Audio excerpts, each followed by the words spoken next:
impact wrench. This is the brand new one with the black rubber oval molding. 4 amp 21 700 cell battery.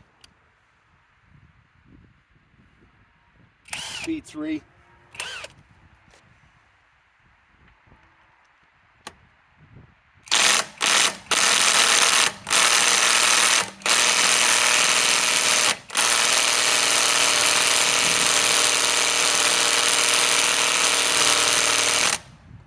Start that on the next one then. Okay, now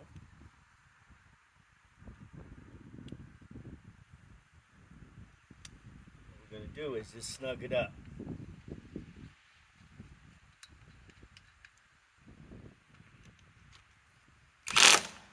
Okay, now